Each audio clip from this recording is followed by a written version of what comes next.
돌아온 태상로사. 최근에 도솔천을 중심으로 발생한 일련의 사태들은 수많은 소문을 자아내며 전신들의 화제거리를 장식하고 있었다. 그 가운데 백미는 단연코 여와 무군의 교도였다.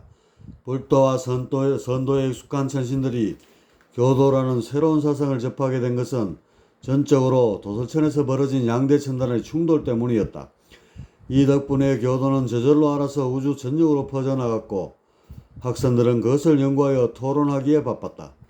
교도는 기존 종교 문화의 장점만을 취한 상태에서 보살도의 수행을 섞고 여기에 유도에서 외치는 현실에서의 창조를 덧붙여 이룩한 새로운 형태의 치세법이었다.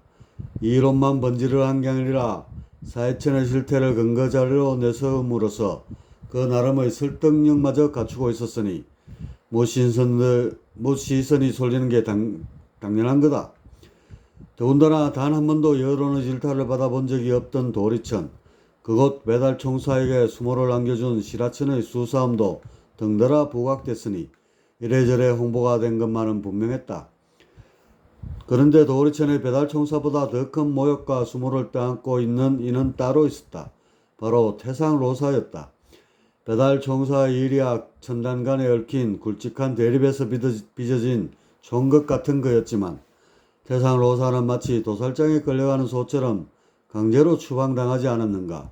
살다 그런 수모와 모욕은 처음이었고 그렇게 당시의 일만 떠올리면 얼굴이 화끈거리고 심장이 뛰었다. 세상 만사를 잊고 소유하다 인멸할 생각을 굳혔지만 이런 오욕의 얼룩 때문에 그마저도 쉬울 것 같지 않았다. 해원이 강조되는 이유가 있었던 것을. 그러던 어느 날 태상로사의 처소에 웬 낯선 천신이 불쑥 찾아왔다. 수염을 덥수룩하게 두르고 있는 품새가 위험이 제법 넘쳐났다. 태상로사는 접대실에서 통성명을 하고 나서야 그가 배달 총사인 것을 알 수 있었다. 시라천으로부터 호되게 당한 순환의 동지끼리 마주 앉아 곡차를 기울이게 될 줄이야. 누구로부터 먼저 나왔는지 모르게 둘은 서로를 쳐다보며 대소하고 말았다. 태상로사님을 이렇게 보고 있자니 마치 거울 속의 제 모습을 보는 것 같습니다. 그려. 하하하하. 제가 할 소리를요. 총사님이 저 동구 밖에서 걸어오실 때부터 제 그림자가 길게 늘어진 줄 알고 놀라지 않았겠습니까? 하하하. 동병상련이라고 두 천신은 이렇게 한바탕 웃는 것으로 서먹한 벽을 단숨에 허물어 버렸다. 곡차 몇 잔을 나눴을 뿐인데 한 5만 년을 알고 지낸 사이처럼 스스럼이 없었다. 태상로사님, 인멸은 잠시 뒤로 미루시는 게 어떻겠습니까? 인멸요? 이제는 하고 싶어도 못하는 처지가 되어버렸지 뭡니까? 그렇다면 잘 되었습니다. 권토 중례하시지요. 배달총사는 일전에 원상로사에게 성동격설을 언급한 뒤 태상로사를 만나볼 것을 권한 바 있었다. 그러나 원상로사가 성환부일로 바빠지자 결국 후자의 일을 배달총사가 떠안게 되었다. 설력의 기회를 엿보고 있던 그였기에 일모의 도움이 되었으면 하는 바람을 지고 이렇게 한달음에 먼 거리를 달려오게 됐던 것이다. 권토 중례라면 저더러 도솔천에 다시 가라는 말씀? 그 사지로 다시 기어들어갈 일은 없을 것입니다. 태상로사는 호되게 당했던 기억 때문에 도솔천이란 단어 자체도 떠오르기 싫어했다. 가셔서 상제를 맡으시라는 게 아닙니다. 이번에 원세천의 대원불께서 도솔천으로 왕림하셨습니다. 대원불께서요? 불도가 급하긴 급했나 봅니다. 부따께서 그 험한 곳에 친히 가시다니요. 아시다시피 시라천의 종교문화가 걷잡을 수 없이 퍼지고 있지 않습니까? 불도 역시 좌시하고만 있을 수는 없었겠죠. 하지만 불도가 어디 조직적으로 움직이는 일이 있습니까? 이번에도 대원부를 위시해서 몇몇 시중드는 분들만 이주하게 됐습니다. 제석삼주어법이 수행하게 된 것은 그나마 다행한 일이지만 조직력이 너무 없습니다. 앞으로 어떻게 천궁을 세우고 경영해 나갈지가 의문입니다. 배달총사가 이점 말하자 태상로사는 화제가 어디로 향하는지 검색할 수 있었다. 자신들의 행정을 맡으려는 것이 아니겠는가. 무슨 말씀인지는 알겠지만 다시는 도솔천의 일에 개입하고 싶지 않습니다. 노인네가 망령이 들었다는 말을 듣는 터에 또다시 실수를 거듭할 수는 없지요. 허허. 태상로사는 손사래를 쳤다. 하지만 배달총사의 고집은 쉽게 수그러들지 않았다. 정녕 회원을 하지 않으실 겁니까? 실하천에 당한 것을 제대로 갚아줘야지요. 그런데 어떻게 갚겠습니까? 소인배들처럼 무력을 들 것이 아니라면 응당 사상전에서 보기 좋게 돌려줘야지요. 허허. 바로바로 이어지던 태상로사의 대답이 뚝 끊겼다. 그만큼 배달총사의 말은 어느 정도의 설득력을 동반했다. 태상로사는 숙고 끝에 아무래도 도설천의 일을 매듭져야겠다는 생각이 들었다. 이대로 넘어가면 도설천에서 얻은 멍해를 평생토록 짊어져야만 할 것 같았다. 태상로사님, 이번이 적기입니다. 대원부를 보필하여 불국토를 만들어 주신다면 후세에 길이 남을 공적을 세우게 될 겁니다. 아울러 사적으로는 실하천에 당한 바를 몇 배로 돌려주는 격이 될 테고요. 허허. 배달총사가 눈치를 슬쩍 보고는 쐐기를 박자 태상로사의 고개가 바로 끄덕여졌다. 그래야겠지요. 말이 나온 김에 서둘러 준비해서 떠나도록 하겠습니다. 옛적 동지들 가운데 동조하는 자들이 있으면 함께 넘어가는 방안도 고려해 보겠습니다. 여태껏 태상로사의 안면에 끼어있던 어물한 기색은 결심이 서는 것과 동시에 안개가 그치듯 사라졌다. 이렇게 해서 온갖 굴욕으로 얼룩진 태상로사가 또다시 도설천의 역사에 등장하게 되었으니, 그런데 태상로사는 지난번 행보를 같이 했던 자들에게만 이 같은 사실을 알린 게 아니었다. 그는 뜨들썩하게 자신의 건토중례를 선언한 뒤에 원행을 나서게 됐으니 아마도 명예 회복을 염두에 뒀던 것 같다. 실하천의 기습에 의해 한 번은 당했지만 두 번은 되풀이되지 않을 거라는 자신감을 보임으로써 결코 뒷방 늙은이가 아니라는 사실을 세상에 각인시키고자 했던 것이리라. 그 이런 적극적인 홍보 덕분에 도설천으로 향하는 천신들의 수가 급격히 불어났다. 물론 자신과 뜻을 같이 하는 천신들은 지난번 대의주 때에 비해 10분의 1도 채 되지 않았다. 나머지는 대부분 도설천 유람을 목적으로 삼거나 어떤 개인 볼일로 함께하는 천신들이었다. 어찌됐건 초라하게 움직이는 것보다는 여러모로 나았고, 도설천으로 가는 내내 태상로사는 여러 천신들과 대화를 섞으면서 이런저런 경험도 쌓게 됐다. 그 중의 한 명이 대륜보살이었다. 그는 아함불의 제자로 대성불도의 실천에 관한 여러가지 이론을 발표하면서 널리 알려진 인물이다. 그가 보는 불도는 깨달음을 너무 강조한 나머지 현실적 삶에서 겉도는 경향이 다분했다. 어떻게 보면 불도는 타고난 근기가 뛰어난 소수의 중생들만을 대상으로 한 맞춤형 교화법 같았다. 그러다 보니 그 빈틈을 선도가 파고들고 다시 선도의 허점을 종교가 가득 메우게 된 것이 아니던가. 그래서 그는 평범한 중생들도 생활 속에서 불도를 닦을 수 있는 수행법을 연구했고, 이것이 여러 차례의 논문을 거쳐 체계를 잡게 된 것이 용화선이다. 이것은 입선, 용리, 화연, 윤려 네 단계로 이루어져 있는데, 쉽게 말해 중생들에게 처한 온갖 문제를 창조를 향한 동력으로 성화하게끔 하는 사고 구조의 혁신법이다. 능관이와 가위 창조, 삼라만상을 그림으로 봄으로써 창조적 존재가 되는 것, 이것이 용화선이 지향하는 바이다. 아무튼 대성불도의 역사에 길이 남을 또 하나의 역작임에 분명하다. 태상로사는 대륜보살과 여러 차례 걸쳐 말을 섞으면서 그의 용화선을 문명교화에 활용했으면 하는 생각도 들었다. 하지만 자신의 견식으로는 그것을 어떻게 역사에 접목해야 할지가 뚜렷이 그려지지 않았다. 역시 그런 건 만드니가 직접 해야 하지 않겠는가. 도솔천 청계가 그의 눈앞에 보일 무렵이었다. 이때쯤 태상로사가 안면을 트게 된 또 한 명의 천신이 있었다. 그는 금강천 현부대선의 제자라 하였다. 현부라고 하면 대세지보살의 조부로 알려져 있는 인물이다. 듣기에 그의 인본학이 활짝 꽃을 피우게 된 것이 뒤늦게 들어온 그 제자 덕분이라고 한다. 그가 얼마나 이런 방면에 출중한 재주를 보였는지 얼마 지나지 않아 스승을 뛰어넘는 견식을 보여 여기서 청출어람이란 말까지 생겨났다고도 한다. 아무튼 그런 그가 도솔천의 풍광이 아득히 펼쳐지는 것을 보고 시를 한 수 지어 얼른 바람에 태상 로사의 눈에 띄게 되었다. 자신의 이름을 공부라 소개한 그는 훗날 유학의 종장이 되어 도솔천 정신문명에 커다란 획을 긋는 역사적 인물로 남게 된다. 교화의 뜻을 굳게 품고 태청을 떠나왔네. 초공을 연거푸 후 지나치니 역시 머나먼 여정이로다. 무신들은 덕이에 찬 눈 낯빛으로 나를 지나쳐 날아오르고 도솔천 천공은 외색으로 가득 차는구나. 멋진 시입니다. 저는 태상로사라 합니다. 태상로사가 먼저 예를 갖추어 인사를 했다. 저는 공부라 합니다. 이곳까지 잘 이끌어 주셔서 감사드립니다. 아, 공부대선님이셨군요. 명성은 익히 들어 잘 알고 있습니다. 유도를 도학의 근간으로 삼고 있다지요. 태상로사가 유도에 대해 모르는 것은 아니었다.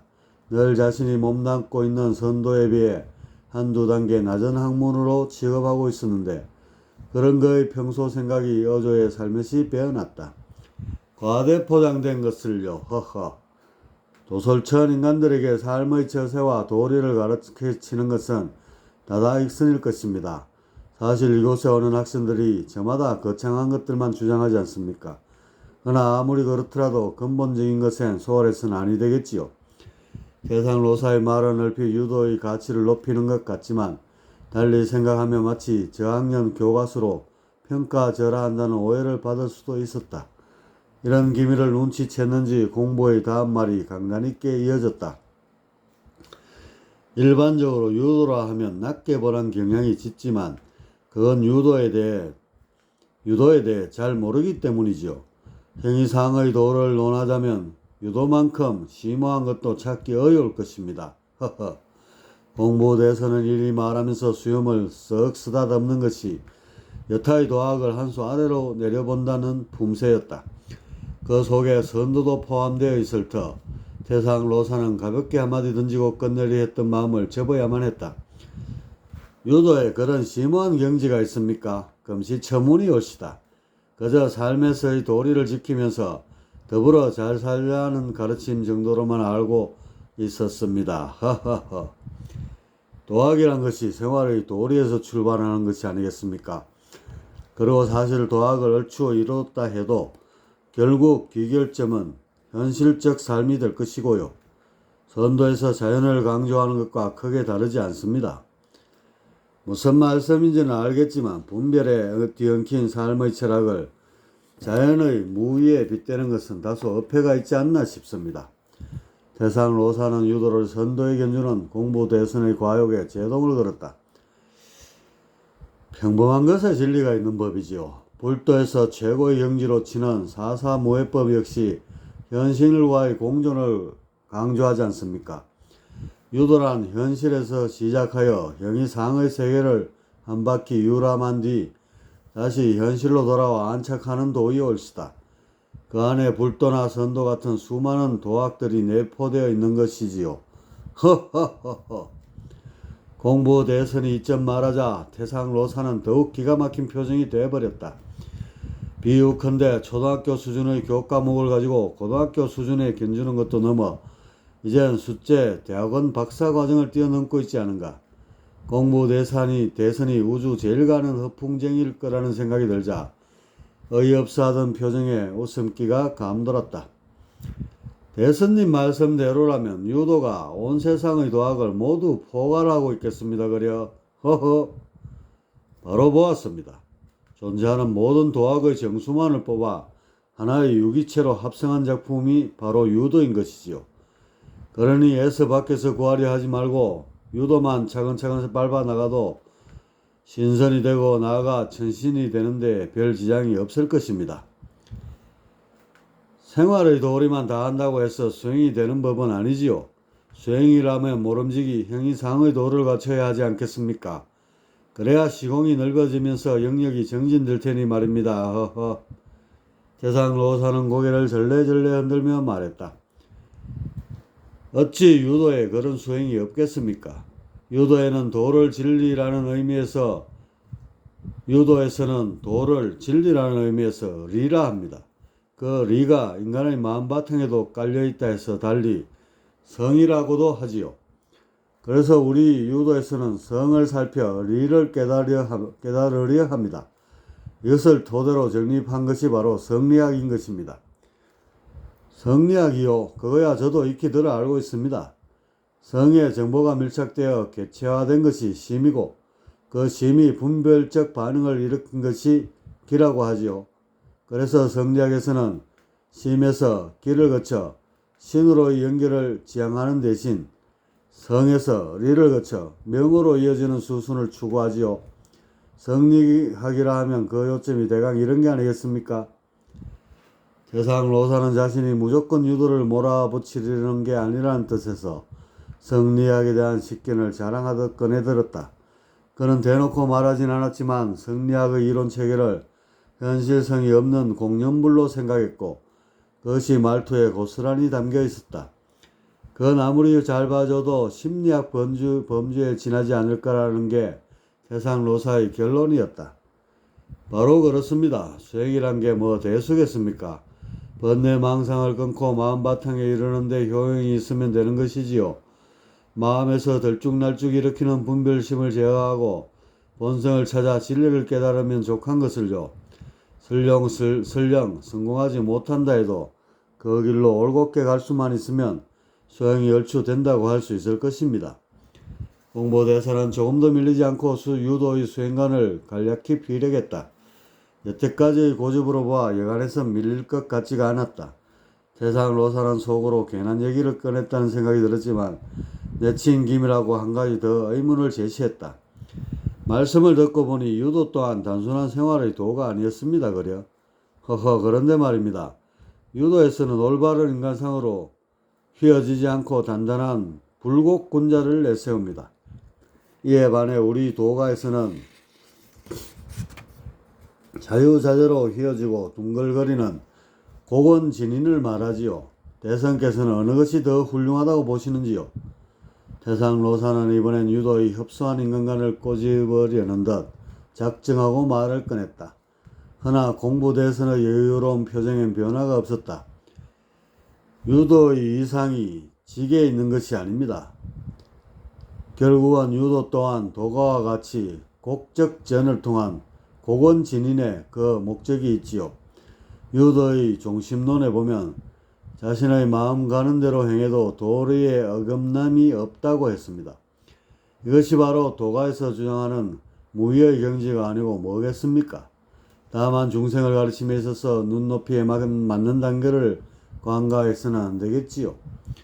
공부대에서는 이점 말하고는 잠시 숨을 돌렸다. 그러고는 떨떠름해하는 태상로사의 눈치를 슬쩍 보고는 다시 말을 이었다.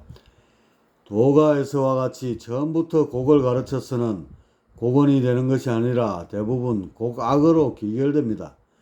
그래서 우리 유도에서는 지소선우에 입각해 먼저 인의 예지신을 통한 대쪽 같은 군자상을 가르치고 연후에 종심의 경지에 이르러 곡원의 덕을 지니게끔 인도하는 것입니다. 허허허.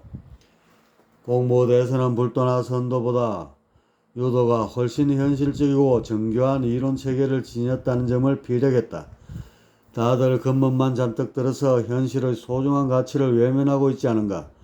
이런 평소의 생각이 어조에 배어 나를 세우자 태상로사는 정색을 하며 반론을 폈다. 글쎄요, 우리 도가에서는 유도처럼 직을 익혀 습입되어서는 고건의 경지에 오를 수 없다고 봅니다. 유도의 직서법은 너무 딱딱해 중도에 부러지기 십상이기 때문이지요. 허허. 그런가요? 태상 로사님이 좀 더 하계의 인간 세상을 내려다 보셔야 할 것 같습니다. 이곳 천계에서 생각하는 것과는 판이하지요.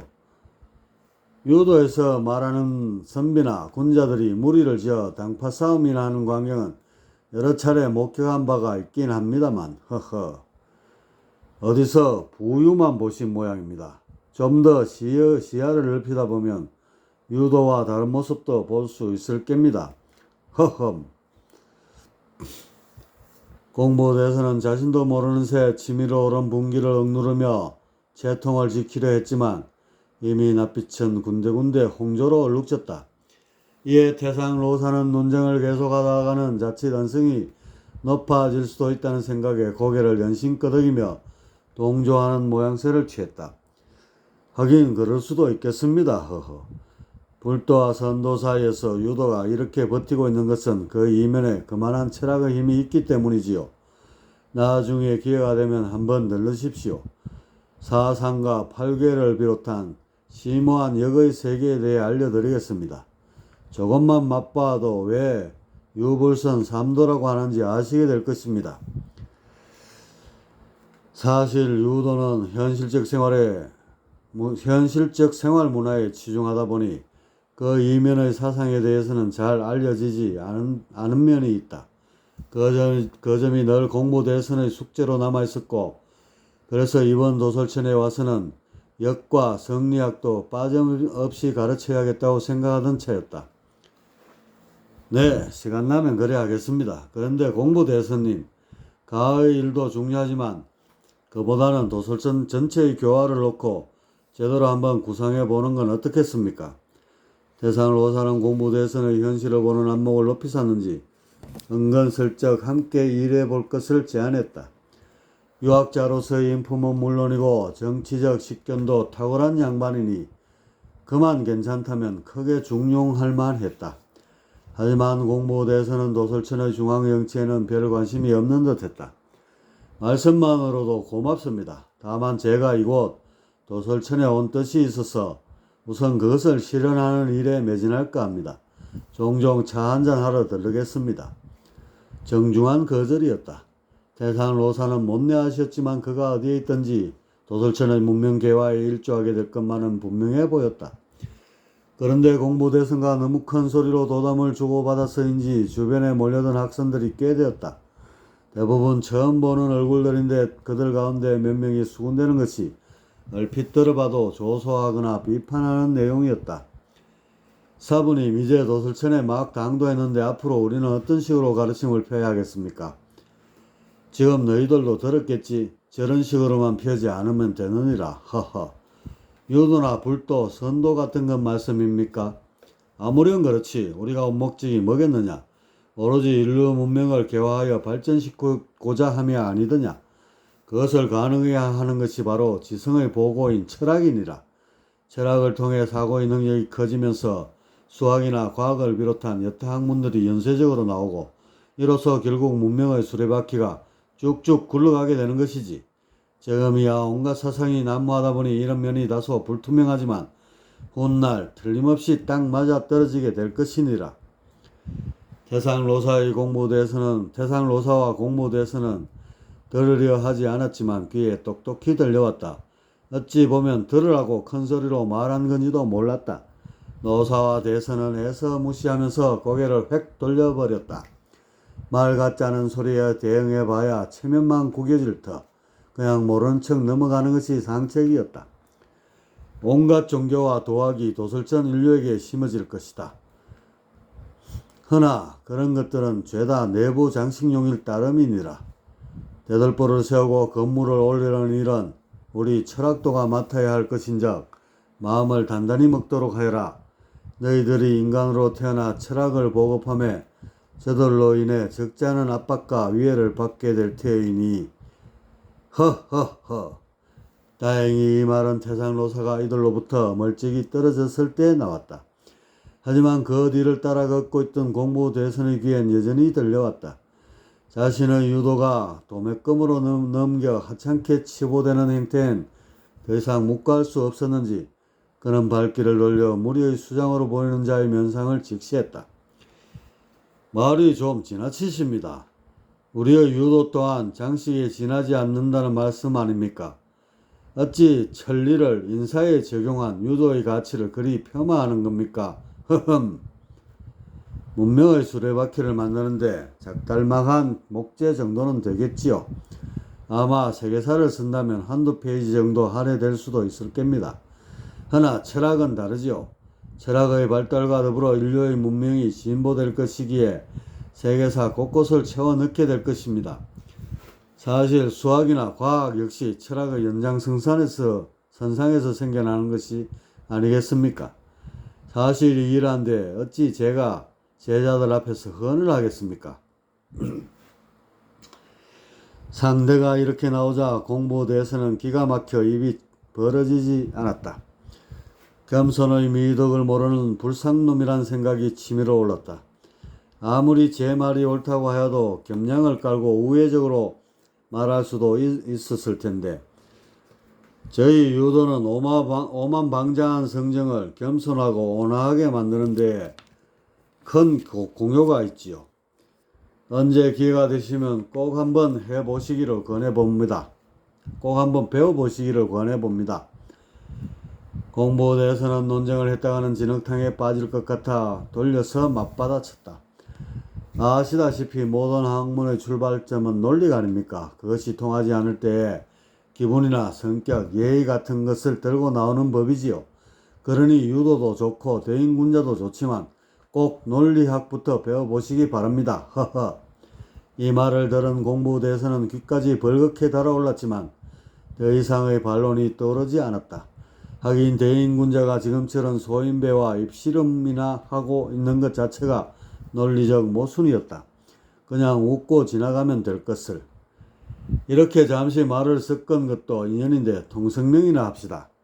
저는 공보대선이라 합니다. 그쪽은 소크라테스라 합니다. 주 소크라테스. 그가 천신으로 있을 때의 이름은 따로 있지만 이해를 돕기 위해 인간 시절에 불린 이름을 쓴다. 이후 등장하는 인물에도 필요한 경우 동일하게 적용한다. 소크라테스라 합니다. 공보대에서는 소크라테스와 이렇게 잠깐 마주하고 발길을 돌렸지만 그 주변에 있던 학생들 모두가 앞으로 도슬천 인류의 철학을 발전시켜 나갈 쟁쟁한 인물들인 것은 미처 알지 못했다. 아무튼 태상로사의 이번 여정은 실로 도슬천 역사에 있어서 막중한 의미가 담겨 있는 것이었다. 앞서 소개된 공보대선이나 소크라테스뿐만 아니라 수많은 도학자들이 이때 넘어오거나 연주를 대게 됐으니 말이다. 도슬천 수미산에 당도하자 일행들은 각자의 길로 뿔뿔이 흩어졌고 태상로사와 그를 따르는 수하들만 남았다. 이들은 수미산 한쪽 기슭에 있는 대원부를 임시 처소로 갔다. 잠시 후 태상로사는 가장 먼저 대원부를 찾아뵙고 무릎을 꿇으며 정중히 예를 올렸다. 태상로사는 자신이 그동안 도슬천에서 겪었던 일을 일목요연하게 아뢰고 다시 뜻을 펼 수 있는 기회를 주기를 간청했다. 대열천에서 잔뼈가 굵은 청관인데다가 도솔천에서의 풍부한 경험까지 지닌 태상로사가 대원불의 마음에 들지 않을 리가 없었다. 대원불은 따뜻하게 그를 반겨주었고 적석에서 총사의 직책을 내렸다. 모든 행정적인 일을 그가 맡아서 하기를 권했고 태상로사는 기꺼운 마음으로 뜻을 받들었다. 그날부터 태상로사의 행보는 분주해졌다.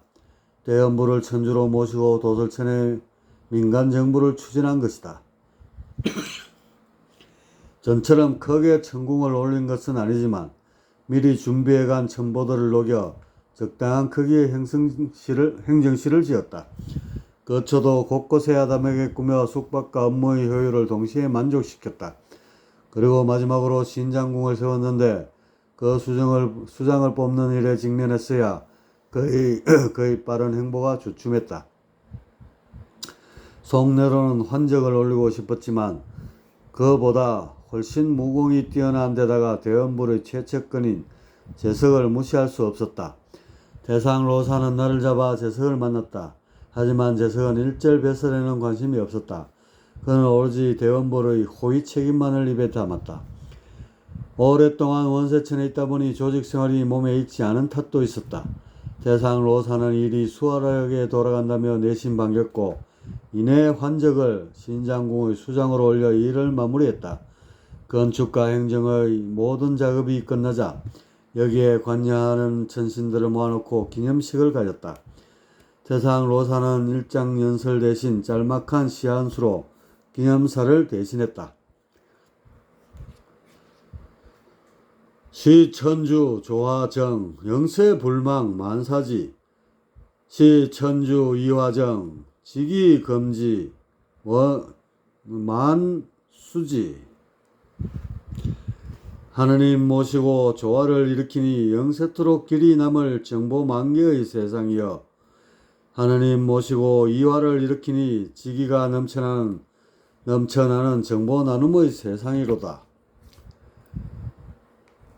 정작 경사는 며칠 뒤에 일어났다. 독불장군의 대명사인 나반존자가 천궁을 자청해서 방문한 것이다. 태상로사가 그를 대원불에게 안내했는데 나반존자는 곧바로 부복하면서 무조건 협조하겠다고 말을 꺼냈다. 이런 모습을 보는 태상로사는 부처님의 힘이 크다는 사실이 새삼 느껴졌다. 그런데 다시 한 달 뒤쯤 격경사가 났다. 이번에는 도덕천존이 대원불을 배할하고는 그 역시 소임이 있다면 뭐든지 맡겠다고 나서는 것이 아닌가. 그로 말할 것 같으면 무의자연을 추구하며 공식적인 활동을 거리는 대자유주의자이다. 그런 그가 평소 자신의 신념에 반하여 이렇게 나오는 것이 의아했지만 마음 한편으론 더할 나위 없이 든든하기만 한 태상로사였다. 사실 자신이 상제로 있었을 때만 해도 다반존자와 도덕천존의 눈치를 살펴야 하는 형편이었다. 그런데 부처님이 떡하니 좌정하니 매사가 알아서 척척 진행되는 것이다. 온 우주에서 신통력의 대가로 이름난 나반존자, 그리고 정보력에 있어서는 어느 누구의 추격도 불허하는 도덕천존, 하드웨어와 소프트웨어의 대명사로 통하는 이들 양대 천신의 협력은 대원불의 행보에 커다란 도움이 될 것이 분명했다. 다시 여러 해가 지났고 태상로사가 계획한 천궁은 점점 규모가 커져갔다.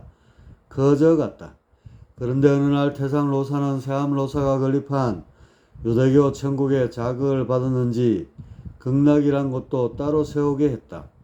선계와 천계를 아울러 모두 8개 구역으로 나누고 도처마다 최상의 설비를 갖추어 희락을 최대한 이끌어내게 했으니 이런 것을 보면 아직도 태상로사의 심중에 시라천궁과의 앙금이 남아있는 것도 같았다.